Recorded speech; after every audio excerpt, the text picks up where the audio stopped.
Morning all. It is Saturday the 18th of April. Sorry for no vlog last week. Wasn't feeling it last week and didn't want to give you guys a video for the sake of it. So this week's video is going to be a sort of a little bit about what I've been doing since the isolation, gigging wise. I've done a couple of open mic sessions for Antics Music. I did a sing-along session last night for the Broad Bone Society, which was just a hell of a laugh. There was about 10 of us in there. It was great. And this morning I'm having a interview with Radio Ninesprings.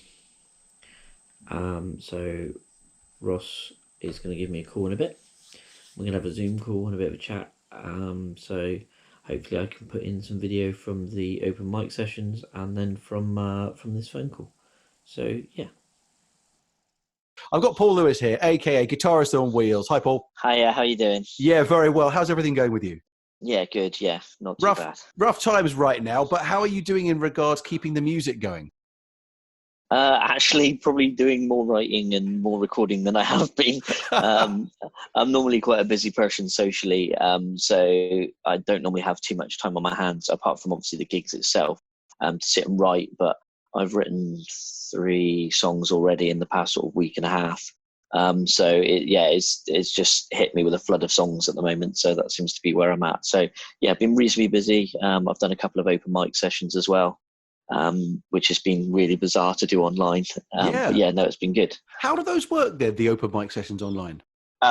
So basically, I've been doing them through Antics Music, and basically they've got like a streaming site that they use. I can't remember which one it is, but basically they host it, and then what they do is they book loads of acts throughout the night, and you do 10-15 minute slot, and they put you into a backstage room, check all the sound, make sure all sounds okay, bring you into the actual main thing. It goes into the stream, and then they literally switch you out with the next person, and it seems to work reasonably well. But yeah, it's really bizarre to be sat. The way my desk and that is set up, it's all set up in our bedroom. I've got hardly any room in this flat, so basically I'm sat on my bed playing, and it's really bizarre to be sat on your bed playing, thinking there's loads of people watching this. It's just really bizarre. From the comfort of my own bed. Yes, quite literally. That's outstanding. Well, I don't think we're ever going to get a chance to do this kind of deal again. Paul Lewis live from his bedroom. No, it's going to be something a bit different. I think now is quite a banner time for musicians in terms of being able to do some writing. And yeah. So how many songs thus far since lockdown started have you managed to get cranked out? Well, I'm planning to put a new album out this year. That was always the plan. Yep.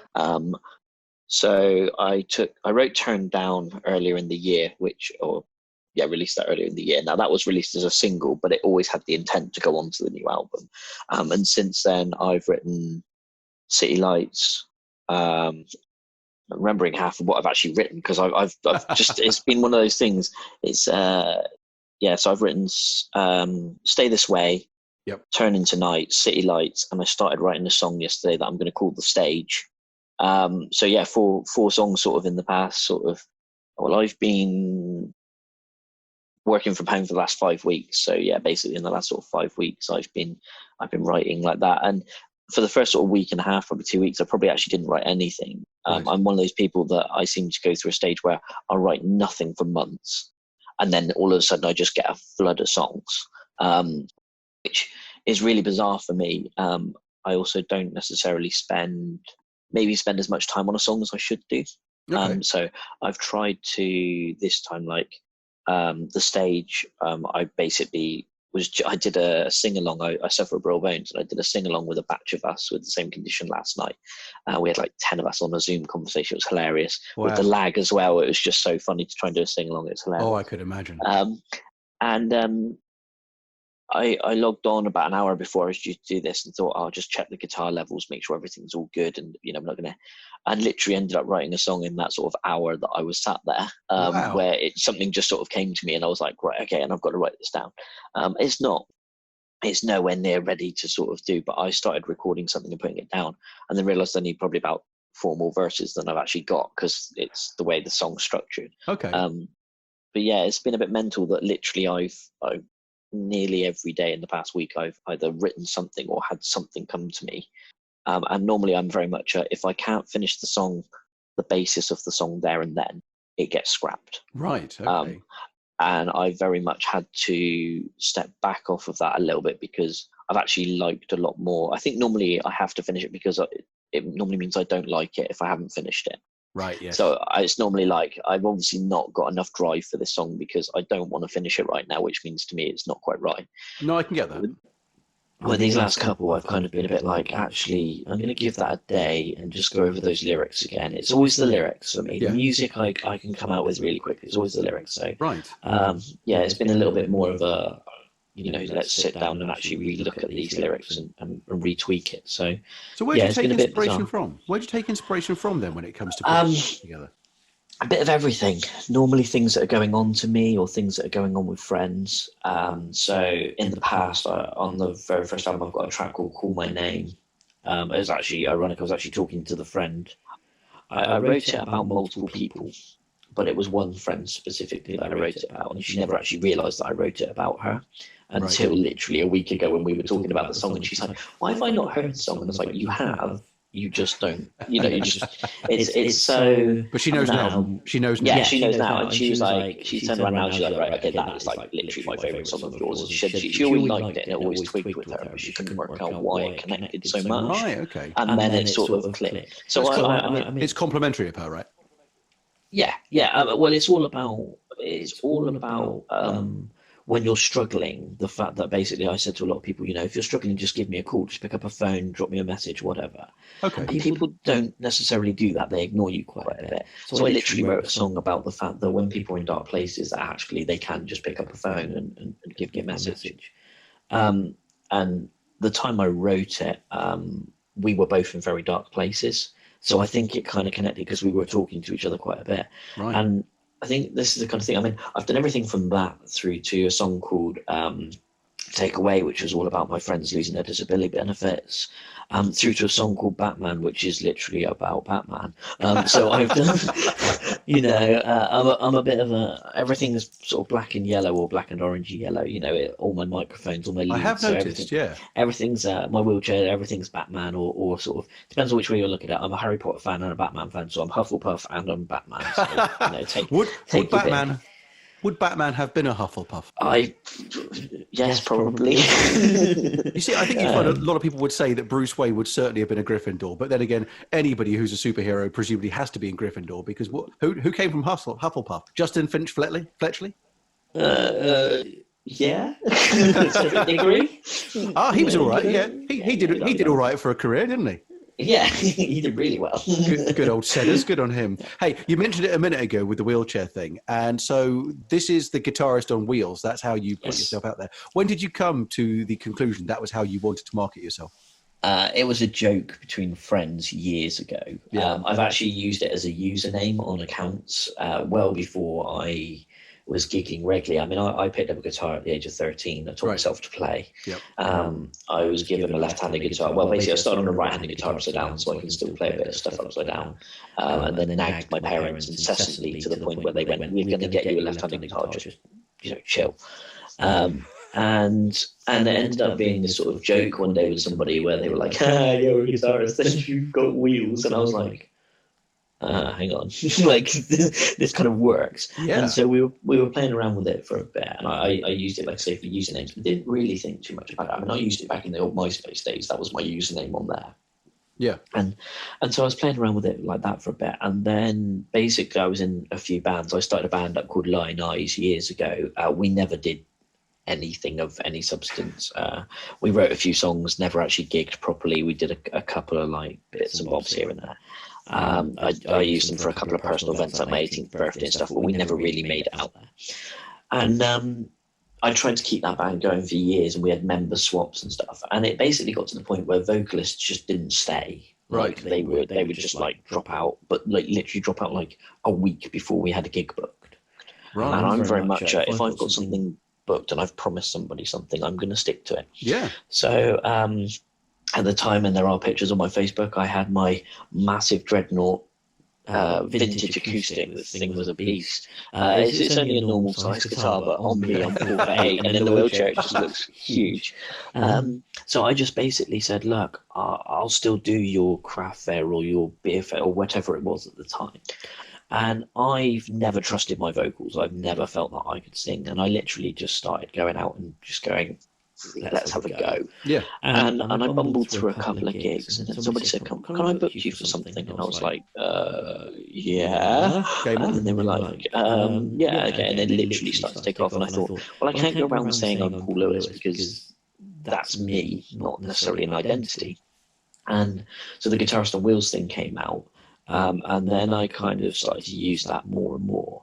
And it's part of a joke that I always use at the start of the section. My name's Guitarist on Wheels, spot the obvious joke, which is fine when I'm in the wheelchair, but there's a couple of gigs I've had to do where I'm not, and it kind of like, this doesn't kind of work. And then basically I got a friend of mine to basically give me a logo. So she drew out a logo for me, and then that's been adapted slightly because it was black and white originally. So I used that for a lot of stuff. And then slowly over the years, I've merged it into a yellow and black sort of thing. With you. And then my parents ended up buying me some merch. So they bought me this hoodie. And now I've got a bright yellow polo shirt as well with the logo on and stuff. So I've started to really try and bring the brand up a bit. Yeah, really branding there. It's all started rolling from there, pun very much intended. Yeah, exactly, and it's quite interesting to see who gets the joke and who doesn't, and Absolutely, also who decides it's okay to laugh because they're never quite sure on that boundary line. Yeah, do you ever make any rock and roll gags? We do, and we also make when I do a lot of I do cover sets and I do original sets. I do very few original sets. I want to do more of those, and I always do Stuck in the Middle with You. Yes. And I always make the point that there's a couple of lines in that song that are massively ironic. And then you wait until you're in the first verse and people realise that you're on about the fact that you don't want to fall down the stairs. Nope. And you don't want to fall out of your chair. And there's just a couple of moments where you just see people go, oh. And again, they're just like, do I laugh? Do I not laugh? And ironically, that's kind of where I wrote, sorry, just get thoughts in my head, is kind of where I wrote a track called, the last album I wrote was called Through the Spokes. Right. And the intent behind that, obviously, being I actually took the picture for the album artwork, which is really unlike me. I'm like the least artsy person ever. And I was doing the Oval Half Marathon, and I had my guitar, and I put my guitar down. Yeah. And I was cleaning up my gear, and I looked across and could see my guitar through the spokes of the wheels. And I was like, I need to do something with that. Yeah. And Through the Spokes, the actual track is written all about the fact that people can ask me anything they like and I will still answer it. And so the whole idea of the song is the fact that people are afraid to talk to disabled people or people in a wheelchair or people with a disability because they're worried of the thoughts and what the answers are going to be. I'm 4'8". I play in a pool league. I'm called Wee Man. I have that written on the back of my shirt and on my pool cue. I don't take things massively seriously. Yes, I've been offended, but I've been offended when somebody has meant it offensively. Absolutely, yes. And so the whole idea of that song, for example, was all about that. My first album was called the mini album, was in 4'8". Yep. And it was 5 tracks. It was a little EP. My second one I called the medium album, and that's 8 tracks. Yep. And then the third one I called the Maxi album, and that's 11 tracks. And then I wrote Through the Spokes, which is 10. And I think this latest one is going to be called Lockdown, which was a vote that I kind of asked my social media audience to give me. I came up with some suggestions and said, what do we want to call it? And Lockdown was the overall kind of thing that came back. So I get the feeling that's what the next one's going to be called. Fantastic. And I think with that in mind, we're going to hear one of the tracks that's going to be on that, I hope, and that's Stay This Way. Ross Owen Williams with you here on Radio Ninesprings. I'm still talking to Paul Lewis here, Guitarist on Wheels. And you said in the earlier segment that we can ask anything. So what's the need for the wheels then, Paul? So I suffer with a condition called osteogenesis imperfecta, which is otherwise known as brittle bones. Right. So basically I was born with it. It's a genetic condition. It's similar to osteoporosis, but because it's genetic, there is no cure. There is no way to fix it. Right. A lot of people don't realize osteoporosis is a lack of calcium deficiency amongst other things. And with the right calcium levels and Vit D levels, you can reduce the impact of that or get rid of it. All right. My condition, you can't. So I get told to drink milk. doesn't make a difference. It's genetic, you know, and so on. So I take some medication to help me stabilize that. But I'm 31 this year. Touch wood, I've had 2 breaks since 2000. I broke in 2007, 2013. They were my last 2 breaks. Right. Before that, I'd had over 200 breaks. Wow. So I mean, we'd lost count by the time I was 4. I was in the mid to late 80s by the time I was 4. That's insane. I broke my leg being born, broke my other leg the next day, my arm the day after that. You know, I was to that fragility. There's 4 types of OI in the UK. Well, there's more than 4, but there's 4 main types. And they go 2, 3, 4, 1 in severity. And most 2s, sadly, don't make it past infancy. That's starting to change now with the treatments that we've got. And then there's a 3, which is genetically what I am. Right. And then 4s and 1s sometimes don't even know they've got the condition because they might only break once in a blue moon. They might have a normal stature. They might be, you know, able to. I mean, somebody I know, they didn't know they had the condition until they had 2 kids that were breaking, and it found out that she had the condition. Wow. And so there's a 50-50 chance of handing it down, but it's a hereditary thing. But I'm an out of the blue. So there's nobody in my family with this condition. So I literally was we weren't aware I was going to have it. It was completely out of the blue. That's incredible. So yeah, that's kind of the use for the chair. So I've been using the chair since I was 4. Right. I can walk a little bit. Sure. But I learned to walk at the age of 17. Wow. So I literally would struggle as a kid to stand. I would end up breaking my legs, breaking my arms, and just got to the point where it just wasn't happening. And then when I was sort of 13, 14, they brought out a treatment called Resedronate, which is I was on Primidronate, which is a bisphosphonate, which was an intravenous drip. And I'd go in every 3 months, and I'd sit on a drip for 3 days, for 4 hours each of those 3 days. And it would basically increase my bone density. And through that, I went from being 3'6" to 4'8". And my breaks sort of reduced. And then they had to take me off of that because you can't stay on it forever. Sure. And I'm now on a drug called Resedronate, which is what they give a lot of people with osteoporosis, and it basically just stabilizes my bone density. You seen The Lord of the Rings? Yeah. You know where I'm going with this one, right? Yeah. You see, I'm only saying this because you said it was fine. You could cope with everything. Go for it. Absolutely. It's that whole bit where the hobbits drink from the tree beard's well, and suddenly they start growing. So I was wondering if that's what you got your hands on. Yeah, not quite.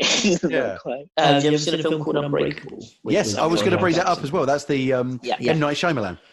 Yes, very factually incorrect, but it's the same concept. Yeah. Well, nothing Shyamalan do has any form of factual basis anyways. No. Some would say nor any drama or point, but I'm not going to be that petty.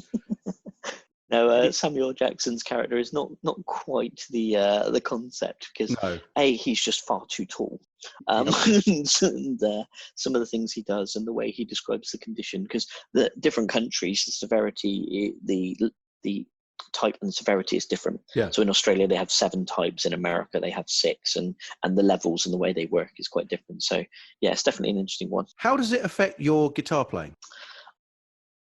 It doesn't, luckily, unless I break fingers, which I have done mid-gig. Wow. I remember being at secondary school and I was playing in the swing band, which is kind of where my roots of guitar started. Sure. And I remember finishing a gig and looking at my fingers, and I said to the teacher, I think something's wrong. And my middle finger was like twice the size it should be. And he's like, you played with that? And I was like, yeah, I didn't notice it. I said the adrenaline had kicked in. I said, and it was after that I kind of noticed it. But it's also been quite a good rehab tool. Yeah. So when I've broken my arm, my main drive obviously is to play my guitar. It's a big stress relief for me. Brilliant. And so it's been something that once I'm sort of 3, maybe 4 weeks into the break and started to settle, I can start to move it a bit more. Then we start to bring the guitar back in to sort of bring the movement, the muscle back in. With you. And that's been really good. But overall, it's not been massively. I mean, the only thing I do is I use small acoustic travel guitars. Right. Just for ease, really. It's more about lugging the gear around than it is about the. You know, I can play all sorts of guitars. I've got full size electrics and stuff and big basses, but. Yeah, I went from my big Tanglewood Dreadnought. I had a vintage Dreadnought and then a Tanglewood Dreadnought down to my little travel one. And it's just made a hell of a difference to me. So brilliant. We've already heard Stay This Way. We're going to hear Turn Down in a minute. Before we do that, let's hear where people can see your stuff, hear your stuff online, where they can follow you. Okay, so Facebook, if you look for Guitarist on Wheels, you'll find me on there. Yep. Instagram's the same. Yep. YouTube's the same. Twitter, just because it's really annoying and doesn't give me a long enough tag, is GOW_musician. Yep. Because I was trying to find a way to do that. Yep. And so, yeah, I'm sort of on all of those, and then Spotify, Apple Music, Google Play, all the usual sort of streaming sites. All the albums are up on there. All future stuff will be going up on there as well. Fantastic. So Guitarist on Wheels, there is only one. Paul, thank you very much for this. Brilliant. Thanks very much. We're going to hear Turn Down right now.